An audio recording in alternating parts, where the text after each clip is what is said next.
అన్నా నమస్తేనే. బంగారం కూర్చో. చెబుతామే ఏం కావాలా? కొట్టాలన్నా. తినే టైంలో వచ్చి నోరు తెరిచి కొట్టాలా అన్నావు. ఎవడైనా కొట్టు. ఎవరిని కొట్టాలా? నిన్నే కొట్టాలన్నా. తమ్మి మజాక్ చేస్తుండు. లేదు, నిన్నే కొట్టాలి. నన్ను కొట్టుడేంద్రా?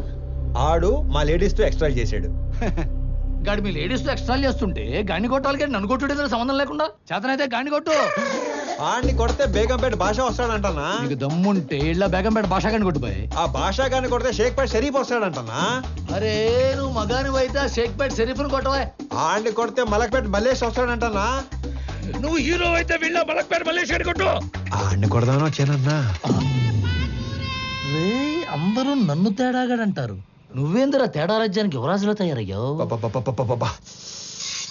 కొట్టాలన్నా. పిల్లడు కథ మాట్లాడుతుంటే కామెడీ చేస్తావేంట్రా పైలాన్స్?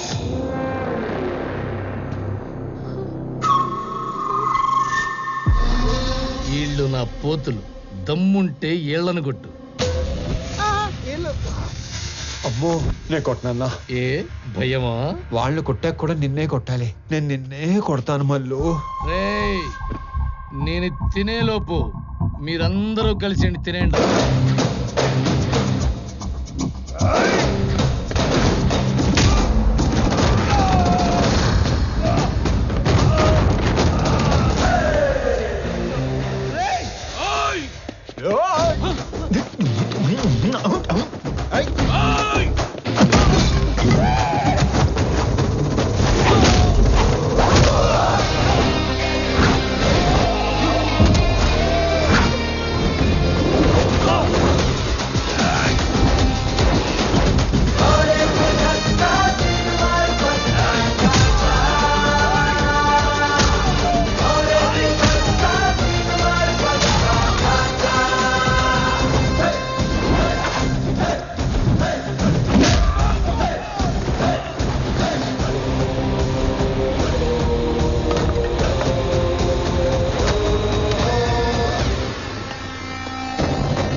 సింహం సైలెంట్ గా ఉన్నంత వరకే.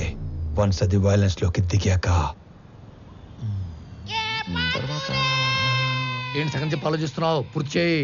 అసలు నీ ముఖానికి సగం వార్నింగే ఎందుకు వేస్ట్ చేశానా అని ఆలోచిస్తున్నాను. హలో వెళ్ళరానా? వెళ్ళు. రే అరుస్తున్నావేంట్రా? మళ్ళీ రాకు. బయలుదేరు. అమ్మడు ఆ మిథున్ చక్రవర్తి జంపా. ఓకే నడు. హలో హలో మిమ్మల్ని వాళ్ళెవరో ఏడిపిస్తే వీళ్ళని ఎందుకు కొట్టారు? మనకి ఇంట్రెస్ట్ ఉన్న అమ్మాయికి ప్రాబ్లం వస్తే ఆ ప్రాబ్లం మళ్ళీ రానియకుండా చేయాలి. ఇంట్రెస్టా? పేరేంటి? ప్రణవి. పాప Pranavi, I love you so much.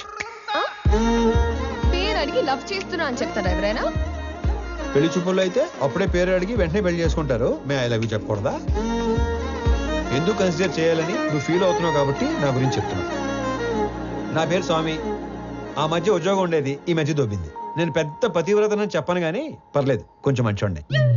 అందరి అబ్బాయిలాగా నేను ఇంతవరకు ఎవ్వరిని లవ్ చేయలేదు. ఫస్ట్ టైం నిన్ను చూశాకే వేణులు మోగాయని మాత్రం చెప్పను. 3 ఏళ్ల క్రితం ఒక అమ్మాయిని గట్టిగా లవ్ చేశాను. ఆ అమ్మాయి నాకంటే గట్టిగా ఉన్నట్టు పెళ్లి చేసుకుని వెళ్ళిపోయింది. Bad luck. నాకు పెద్దగా బ్యాడ్ హ్యాబిట్స్ ఏ లేవు. ఎప్పుడో రాత్రి అయినప్పుడు 2 పెగ్గలు, ఆ 2 ఒంటరిగా ఫీల్ అవ్వకుండా 2 సిగరెట్లు. నీకేనా అలవాటు ఉందా? చిచి. అమ్మయ్యా బతికించో. ఇకపోతే 1800 స్క్వేర్ ఫీట్ ఇల్లు, 21 inches TV, single door fridge, 2 wheeler బండి. ఇది నీ అత్తారిల్లు. అప్పుడే అత్తారింటి దాకా వెళ్ళిపోయావా? అప్పుడే అత్తారింటి దాకా ఏంటి? రేపు మనకి 2 పిల్లలు పుట్టాక, నేను నడుము మీద 2 మడతలు పట్టాక, నేను పొద్దునే లేపి జాగింగ్ పంపాలా వాకింగ్ పంపాలా అని ఆలోచించేదాకా వెళ్ళిపోయాను. కాబట్టి నువ్వు బాగా ఆలోచించి పెళ్లి ఎప్పుడు చేసుకుందాం డెసిషన్ మా చెల్లికి చెప్పు. సరేనా బంగారం? తొందరగా మీ ఇంటికి వెళ్ళిపోయి వెంటనే మా ఇంటికి వచ్చాయి. ఓ ఎక్కువ చించేయకు, చిప్పు దొబ్బుద్ది. గోకుంది చాలు, ఇంటికెళ్ళా. మిమ్మల్ని కలవడం ఇన్ని రోజులకు కుదిరింది. మొన్న చాలా బాగా మాట్లాడారు. మీరు స్టెప్ బై స్టెప్ పైకి వచ్చారు. కానీ నేను మీలా కాదు, షార్ట్ కట్ లో ఎదగాలనుకుంటారు. ప్రతిసారి మెట్టు మెట్టు కట్టుకుంటూ రాలేం కదా. అందుకే కమింగ్ 5 years లో ఏ కంపెనీ టాప్ లో ఉంటుందో వాటిని ఆక్యుపై చేసుకుంటున్నాను.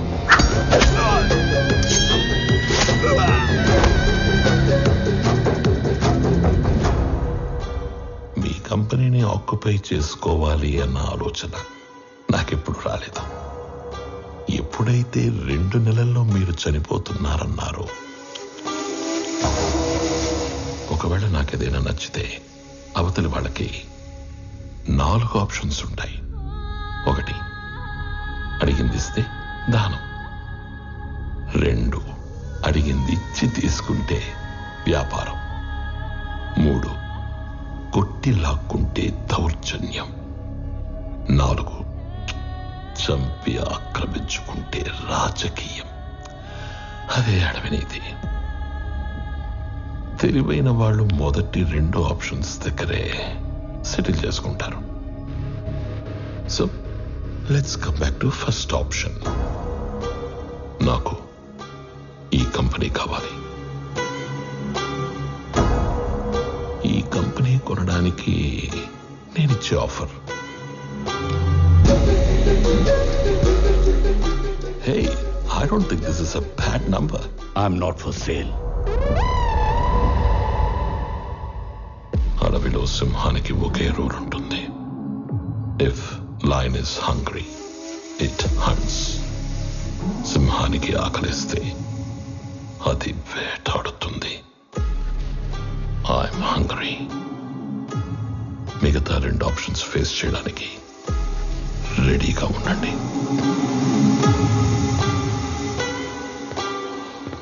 మొన్న మీరు ఒక మాట అన్నారు, I'm living successfully, I want to die successfully అని. అవునా? You might be living successfully, but you are not going to die successfully. రెండింటికి మధ్యలో నేనున్నాను. కలుద్దాం.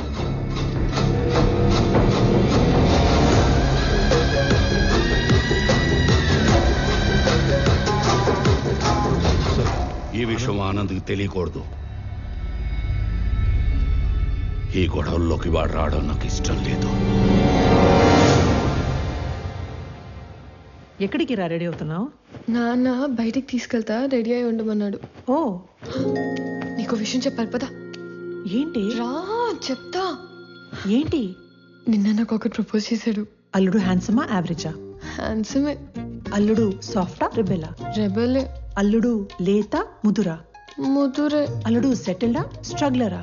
తెలీదు. ఆయన అల్లుడు అంటావేంటి? ఈ క్వశ్చన్ నేను ఫస్ట్ క్వశ్చన్ అడిగినప్పుడు అడగాలి, కానీ ఇప్పుడు కాదు. నువ్వు ఫిక్స్ అయ్యావని నాకు అర్థమైంది. తను సెటిల్డ్ అయితే ఈ పెళ్లి సెటిల్డ్. స్ట్రగ్లర్ అయితే మీ నాన్న చచ్చినా ఒప్పుకోడు.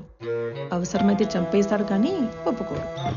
మా నాన్న మరి అంత విలనేం కాదమ్మా. ఆహా, పాతికేళ్ళ కాపురం చేసా నాకేం నువ్వు ఇది చెప్పాలి? మీ నాన్న హీరోయిజం గురించి, విలనిజం గురించి. అమ్మా ప్రణవే, వెళ్ళు, పిలుస్తున్నారు. ఏమ్మా వెళ్దామా? మహాలక్ష్మిలాగా ఉన్నావమ్మా, అంతా నా పోలికే. మహాలక్ష్మిలా ఉందా మీ పోలికతో ఉందా? ఏదో ఒకటి చెప్పండి, అమ్మాయిని కన్ఫ్యూజ్ చేయకండి. రేయ్, డ్రైవర్ లాగుంటావు. ఓనర్లా ఉంటారు సార్ మీరు, అందుకే మీరంటే నాకు ఇష్టం. వెళ్దామా? నాన్న ఎక్కడికి వెళ్తున్నా నాన్న? సర్ప్రైజ్. పద పద పద పద వెళ్దాం, పద పద. ఏదో ఒక రోజు ఆవిడ కూడా సర్ప్రైజ్ అంటది, దరిద్రం వదిలిపోద్ది. నాన్న ఎక్కడ తీసుకొచ్చారు? నీకు పెళ్లి చూపులు.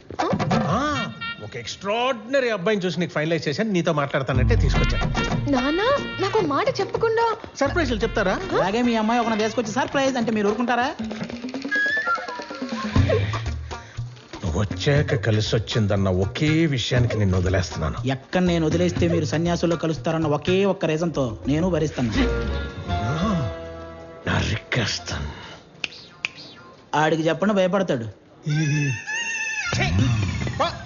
చెప్పా. నువ్వు రోడ్డు మీద కూర్చోకుండా చూసుకో.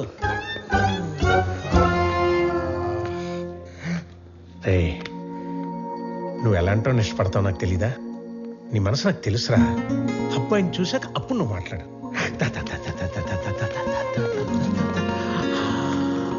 అడుగు.